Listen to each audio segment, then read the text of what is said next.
هي الاونر بس هو يعني الله يرحمه، كبير؟ فاحنا اللي الله يرحمه. ماسكين البيزنس. يعني العربيه قديمه اصلا. العربيه بقى لها 40 سنه هنا. اسم على مسمى فيمس، وهو مشهور فعلا. مصري أبهر الأمريكان بالأكل اللي بيعمله بقاله 40 سنة، وهو رحل ولكن لسه مسمع واسمه موجود، وعربيته لسه بتقف في الشارع، والناس طوابير ملهاش آخر مستنية، ولا طوابير الجمعية، ولو بيديهم الأكل ببلاش مش هيعملوا اللي بيعملوه ده. حكاية عادل فيمس وعربيته في أمريكا، إزاي قلب الدنيا وطوابير عليه كده، إزاي بقى من أشهر المصريين هناك، والأمريكان بيقولوا من أبعد الأماكن مخصوص، وبيستنوا المصريين كمان، هو اللي مصبرهم على الغربة.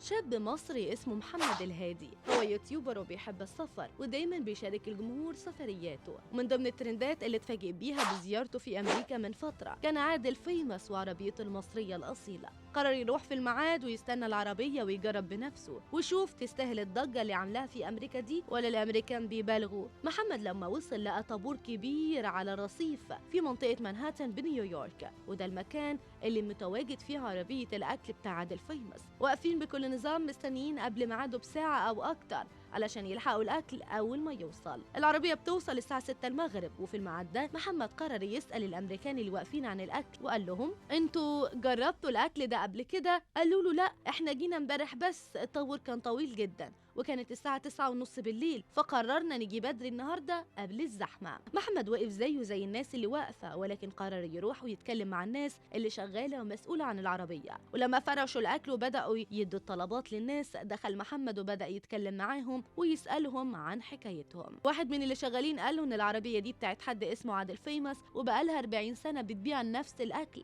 وبتقف في نفس المكان حتى بعد رحيل صاحبها عادل فيمس، واللي بالمناسبة ده اسمه قبل ما يبقى معروف في أمريكا بالشكل ده، واللي مسك العربية جوز بنته بعد رحيله وبقاله 10 سنين في أمريكا. لكن هو قال إن العربية مشهورة من زمان، ولكن من حوالي 5 سنين بدأت تتعرف أكتر بين الناس، وده رغم إن في عربيات كتير في أمريكا بيبيعوا نفس الأكل. ولكن هو قال لهم إن اللي بيميزهم وكل شيخ وليه طريقة، وأكيد نفسهم مش واحد في تحضيرهم للأكل. كمان الزحمة دي بتعمل لهم دعاية كبيرة جدا أكتر، خاصة للسياح اللي في المكان لما بيصوروهم وينشروا صورهم على السوشيال ميديا. فريق عادل فيمس عندهم عربيتين، عربية بيجهزوا فيها الأكل، ودي بتيجي بعد العربية اللي بيبيعوا فيها بشوية وتقف جنبهم، هي زي مطبخ متنقل. مش بس كده، هم عاملين أكتر من طابور، واحد على اليمين والتاني على الشمال، وقالوا إن اللي على الشمال ده خاص بالعمال والسواقين اللي في المنطقة علشان عددهم بيكون قليل، وكمان عندهم مواعيد للبريك، ومش سياح ولا بيتفسحوا زي دول، وما ينفعش يقفوا بالساعتين والثلاثة. محمد لما جه دوره راح وطلب كل الأكل اللي موجود، خاصة إنه حلال 100%، وهم كاتبين كده على العربية وفي المنيو. وبدأ بالرز الميكس، وقال إن الوجبة كبيرة جدا ومليانة فراخ وثمنها $10. مع أول معلقة قال إنه يستحق الضجة اللي عاملينها في أمريكا، وعن نظافة الأكل وإنه طازة بسبب السحب الكتير على العربية، وقال 10 على 10. لما جرب الطعمية قال إنها طعمية مصرية أصيلة مش زي اللي بتتعمل، وبتكون بالحمص زي الطعمية الشامية. من حيث شكلها وطعمها قال إنه ما كلش زيها قبل كده برا مصر. لما خلص أكل حب يروح يشوف أخبار الزحمة إيه، هل بتزيد ولا بتقل، ولكن محمد اتصدم من الزحام الكبير، وقال إن في ناس كانت واقفة معاه ولسه ما خدوش الأوردر بتاعهم كمان.